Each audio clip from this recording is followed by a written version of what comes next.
doesn't make any sense. Why would you give the IGN? Like, what? It doesn't make any sense. Like, why would you let IGN upload a starter guide on the character before the showcase later tonight? It don't make sense. Like, what is this marketing? Okay, whatever. Anyways, yeah. Let me look at this. Oh, wait, let me close this.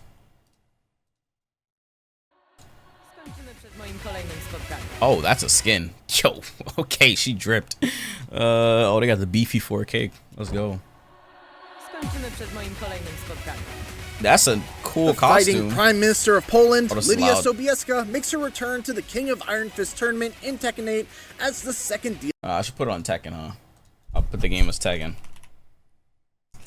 Ooh, IGN hungry for those views? Bro, I don't know why they let IGN put this out a day early. I mean, not a day early. Before the showcase tonight. She's a complex character, even by Tekken standards. But fortunately, Bandai Namco's esports manager, Alex Julio, gave me an hour-long demonstration of her best moves, what's special about her kit, and the unique threats that she poses. Here's a quick starter guide on Lidia Sobieska in Tekken 8. Cool. Pre-nerf Reina 442? Ain't no way. Ain't no way. Like her Tekken 7 iteration, Lidia is a character that utilizes a lot of stances. In Tekken 8, she has a total of 4 of them. They are cat stance. She has 4 stances? Oh, look at this colorway. This is cool. Bro, her costume is sick. Well, not her 7 one. I like her new one. Her new costume is sick. 4 of them. They are cat stance, horse stance, striking wolf stance, cat stance, horse stance, striking wolf stance, and what? And heaven and earth. Heaven and earth Each stance has a number of follow-ups, from lows to quick highs that beat jab mashes to punishing mids that can lead to hugely damaging combos. She's a character that can leave her opponents scared to press buttons, and when they're conditioned into that state, then she can use moves that block to keep her pressure going. Yeah, it's gonna be a nightmare if she conditions you.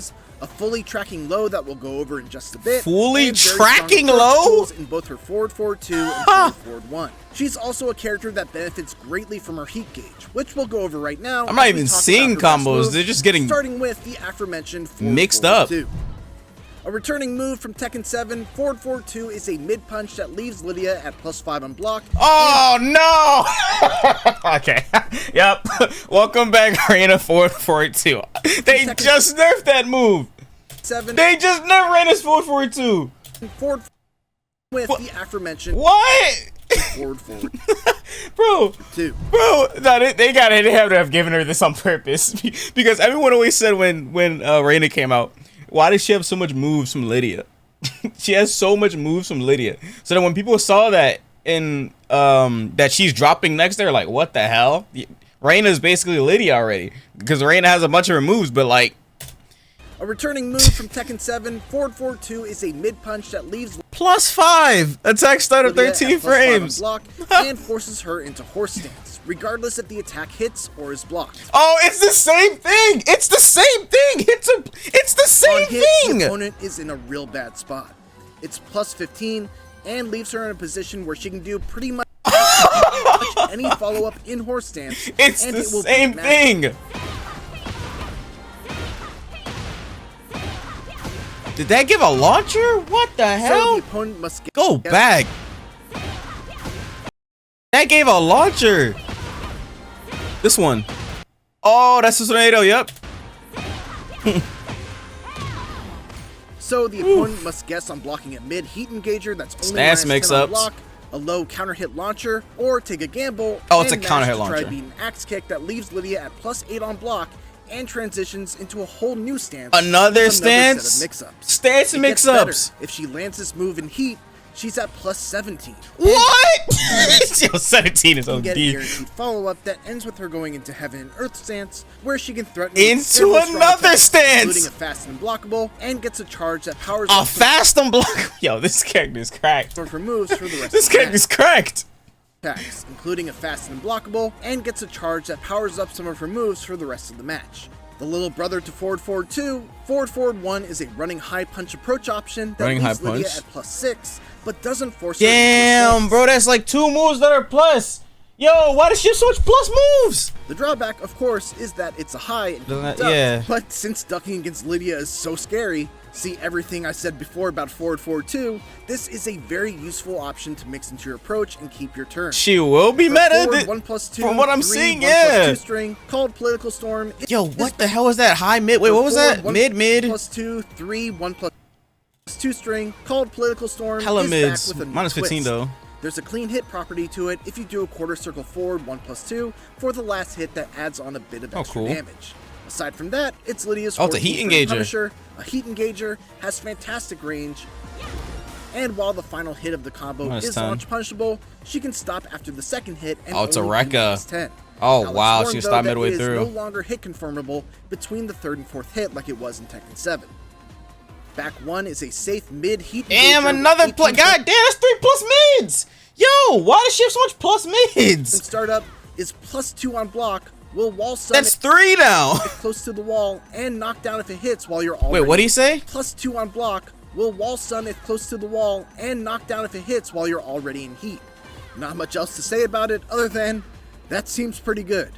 Down forward 2 is a 15 frame mid that goes into cat stance and is +11 on hit. Okay. Which means that if it hits, once again, the opponent is in a bad spot where they'll have to guess. Damn. Pretty much all of her follow-ups. So many good mids. Sort of mashing. From cat stance, she's got a safe mid that leads to a combo on counter hit, a low, and a high follow-up. That's only -8 too. Blocked, wait, that low was what? A low and +8. A high follow-up. That said, oh damn, I get to see him if he landed on hit. Can mash out of it. Next up is down back 4, which is a fairly average low poke. It's a bit slow at 22 frames of startup, but it does track sidestep left and is 0 on hit. What's nice about it tracks. Yo. Standing afterwards. So on counter, you gonna on counter it? While rising moves after landing it. Down 2 is another low that go back, my bad. Sidestep left and is 0 on hit. What's nice about it is that it's standing afterwards, so you don't limit yourself to wall rising moves after landing it. Wow. Down 2 is another low that is faster at 18 frames, but it is -4 on hit. So if your opponent knows that, they can take their turn back. That's pretty good.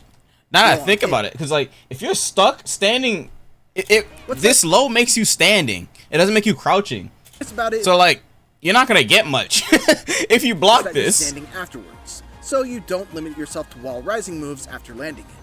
Down 2 is another. Or is that only on hit or block? 18 frames, but it is -4 on hit. I'm pretty sure it's only on block. If your opponent knows that, on they hit. can take their turn back if it hits. It does go under highs though, and if it counter hits, -4. you get a free from crouching down forward 2 heat engager. Wow.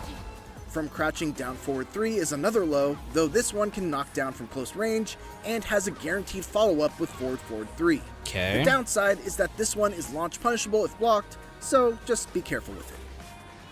Quarter circle forward 4 is a 17 frame tracking high that leaves Lidia at +1 on block.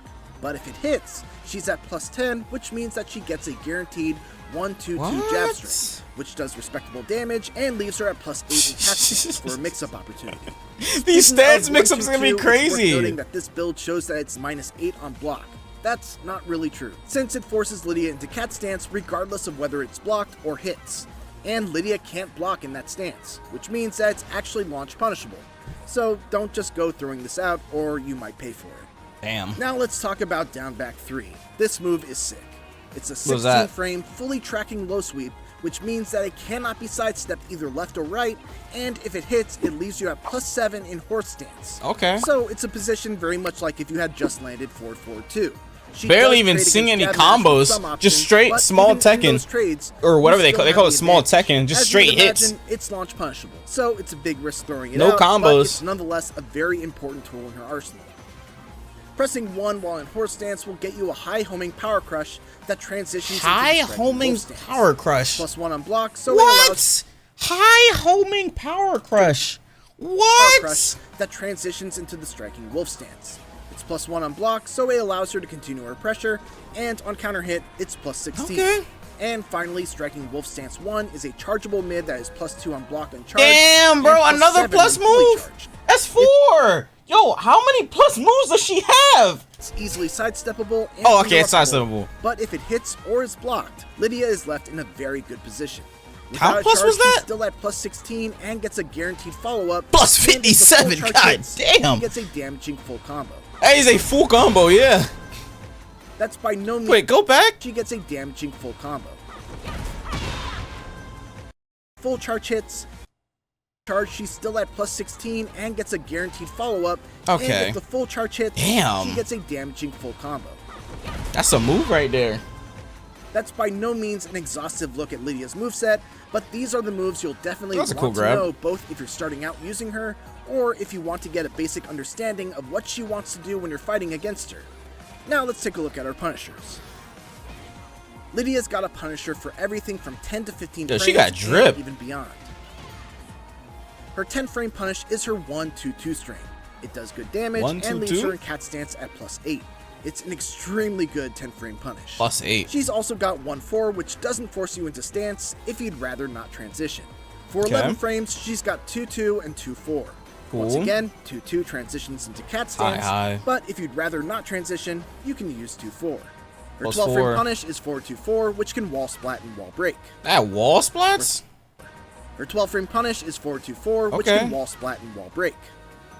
For 13 frames, she's got back 2-3, which leaves her at plus 6 on hit. Ooh, she looks really fun, man. 14 frames, she's got the aforementioned political storm string. This chick looks crazy. And is a heat engager as well. For 15 not frames, saying much combos though. Different combo starting options. 3-2 is her main starter that you'll likely see the most damage out of for 15 frames.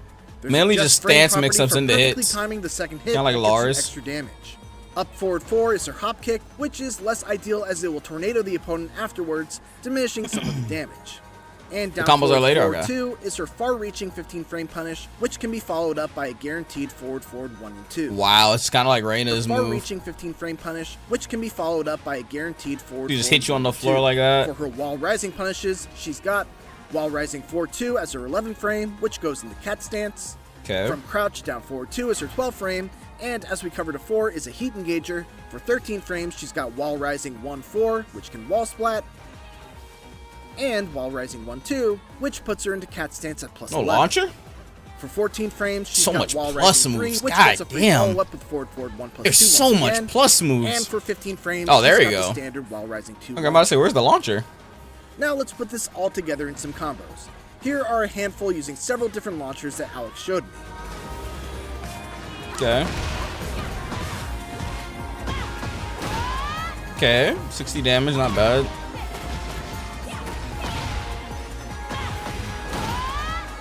$69. Okay.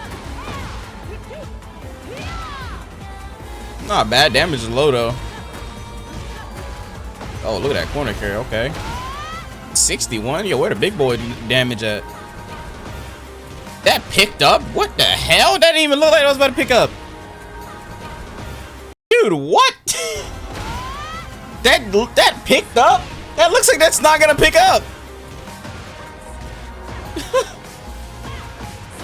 That looked like that combo was about to drop her in. And before we wrap up, we need to talk about one last stance of Lidia's, the Heaven and Earth stance. Heaven and Earth is a unique stance in that she can only enter it while in heat or after a heat engager, and she can enter it while in any other stance by pressing up. As I touched upon briefly earlier, when she enters this stance, she gains a charge, which simply powers up the damage of some of her moves and persists through the entirety of the match. Oh wow. In Heaven and Earth, she has 3 main options. Press 2 for a powerful 13 frame mid that's plus 6 on block, 1 for an 18 frame power crushing mid that's only minus 11, damn, and 1+2 for a 16 frame high unblockable attack. And finally, the last thing to know about this stance is that has auto parry or some stance. shit. Yeah. If attacked during it, she will parry, restore some of her heat time, and it gives heat too. Oh my god, look at that. Use out of the stance. Lidia is a complex character with one of the largest movesets I've seen in Tekken 8. She has ways to mix you up and continue her suffocating pressure. I hope this guide proves useful for both players. I feel like someone that like and for those utilizes all her stances is gonna be a nightmare to fight, bro. Thanks for watching. Like after like a couple months, once they like, it's someone that just kept playing her over and over and over, not dropping her. Once they know all the stance mix-ups and stuff, oh my god, this chick's gonna be annoying as hell to fight. Oh hell no, bro. These stances are sick. I like the animation. The animations are sick too. One of the attacks she can use out of the this is what I'm scared of right here. Bro, if I hit a Lidia, hold on. 11 and 1+2. I hit a Lidia and then they just launch me like that. They got 40 minutes of gameplay. What the hell? Is that it's also a parry stance. If attacked during it, she will parry, boom, restore some of her heat time, and it gives heat. Look at that! Boom! That thing has armor, and she gets a full combo off that. With one of the God damn! Can't wait for Double Gen Nerf. She looks really strong, Nerf Double Gen. Coming from the bottom, better move with caution. When I bring this out, final form, I'm a slay. When I pull up, get thunderclap, my slayers running back. Make sure these demons remember the name. I do them dirty like EU when I'm dead calm. Till I get hot, but I see through all your dead plots. Slamming the guys in these suit, cut your head off. Pull up with your demons, I'm making sure they next gone. Been like a pill on my lessons, breathing when I'm breath lost. That wrong, thinking that's my best shot. Flower guy, he don't call me conquered out. Upper moon, lower moon, slay him like a hot shit out. Whirlpool flow, cause I drown and drip. Flash dance, leaving mans in a dry.